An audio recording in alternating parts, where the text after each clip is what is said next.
Look at the size difference. Big Ramy looks twice as big, almost literally, than Sean Clarida. It's reminiscent to over 25 years ago when Flavio competed against Lou Ferrigno.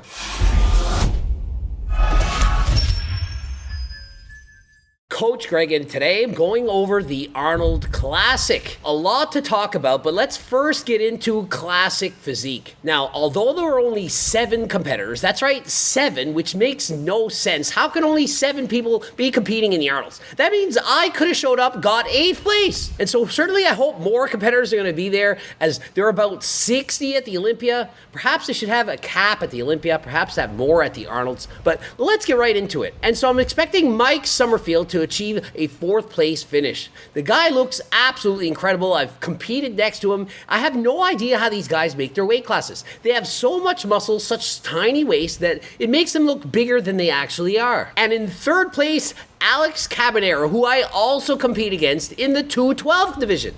The guy has the widest shoulders I think I've ever seen of a guy of that height, coupled with a small waist. He has one of the widest shoulder to waist ranges I've ever seen in classic physique. And this is a former 212 competitor, a champion bodybuilder. And so think of it, he's one of the many bodybuilders who have successfully transitioned from bodybuilding into classic physique. You know someone else who did that?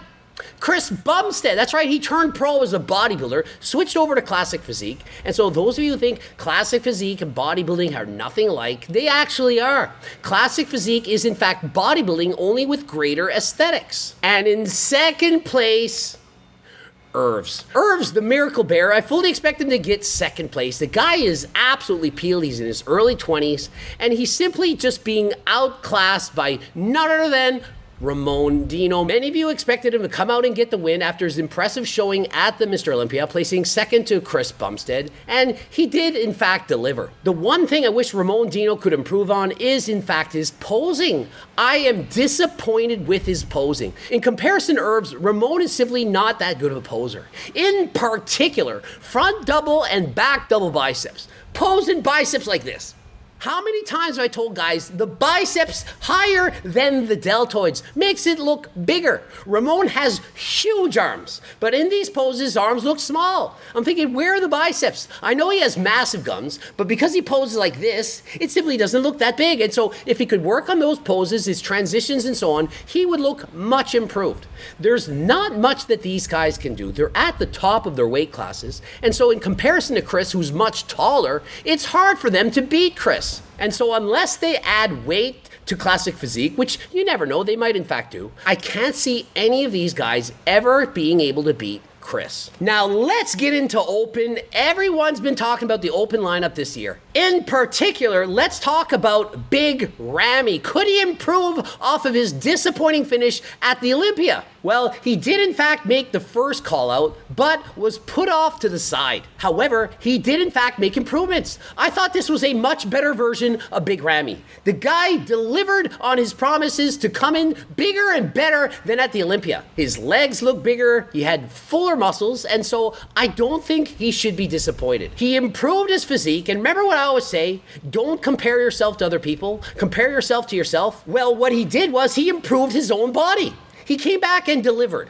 And although I don't see him placing in the top 3, I do think this was a better version of Big Ramy from the Olympia. And so one of the highlights of this competition, I do think, is the comparison of Big Ramy compared to Sean Clarida. Look at the size difference. Big Ramy looks twice as big, almost literally, than Sean Clarida. It's reminiscent to over 25 years ago when Flavio competed against Lou Ferrigno. Lou Ferrigno, well over 6 feet tall, competing against 4'11" Flavio.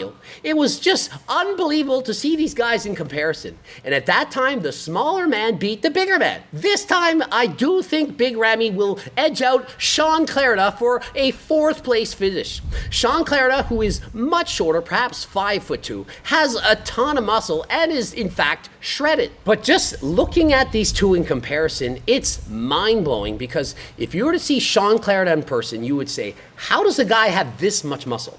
Then you see Big Ramy next to Sean, and you're thinking, how is this even possible? As in physically possible. How can a human being be this massive?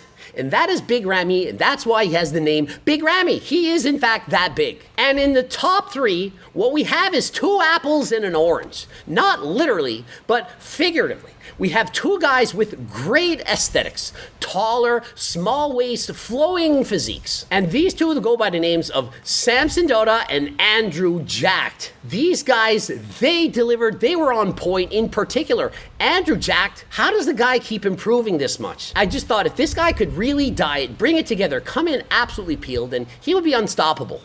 And perhaps he did. In my opinion, it's anyone's battle. It could go any way between Nick Walker, who looks completely different than the other two, or Samson or Andrew Jacked. It's going to come down to the collective opinion of the judges. Regardless of who comes out on top, I think any man could deserve that title. Nick Walker, who has a ton of size, the conditioning, the muscle. If he wins the title, I'd say he fully deserved it. But in comparison, Andrew Jacked or Samson Dauda, if either of these guys win, I'd say, yeah, they also deserve it. It's like comparing an apple to a banana. They're two different fruits, yes, but they look completely different. And so is an apple better than a banana? Depends. Which one do you like more? And so my personal preference, if you're asking, what do you like, Coach Greg? I prefer the aesthetics. And so I would prefer to look like Andrew Jacked or Samson Dauda than Nick Walker. Doesn't mean Nick Walker doesn't look better than them. It's just my own personal opinion. And so that's one of the great things, as well as one of the downfalls of bodybuilding, that it's in the eye of the beholder. Every person can watch a show and have a different person they want to win. And so it's not going to be a clear and concise decision, say, oh, wow, he for sure won the title. Oh, this guy was ripped off. And so no matter who wins, somebody's going to say, oh, they shouldn't have picked that guy. Should have been him. But you're all right. But the thing is, you're all right. No one is wrong. And so regardless of who you think deserves to win, it doesn't mean you're wrong. And so depending on who wins this, it could in fact be a decision by the judges of where the direction of the sport is headed. If Nick Walker wins it, you can say, wow, they're still going for the most muscle, the most shreds, the most mass appeal. But if Andrew Jacked or Samson Dauda wins, they could say, hey, they're bringing in the aesthetics. They no longer want the most muscle. They're looking more the most shapely. And so if either Samson or Andrew wins, it's reminiscent to when Sean Roden won. They have very similar physiques. And so the winner of the Arnold could in fact be the changing of the guard. Depending on who comes out on top, that could set the standard for future years to come. But remember this, prejudging and finals are on 2 different days. Physiques can change. One guy could look shredded in the prejudging. You're thinking, yeah, that guy's guaranteed to win. Do you see how incredible they look? But they might come back. They spilled over. Perhaps they had too many burgers, fries, drinking water, and so on. And they just don't bring it to the evening show. And to the opposite extent, someone could show up at prejudging looking watery, perhaps a little bit soft, but show up to the finals looking bang on. And oftentimes people only watch the prejudging or the finals and say, I don't understand what's wrong with the judges. That guy clearly was the winner. I'm thinking, yeah, but you weren't at prejudging. You didn't see how much better that guy looked at prejudging. You can't just go by the prejudging or the finals. It is a combination of both. And so if you haven't watched these, perhaps you haven't watched the pay-per-view for the Arnold, remember, you need to watch both. These are the best shows, the best bodybuilders in the world. And so I highly encourage you to purchase these pay-per-views. You can, in fact, watch these from the comfort of your home. Don't forget to do that. Do it this year, next year. Keep supporting bodybuilding. Hopefully you enjoyed the recap.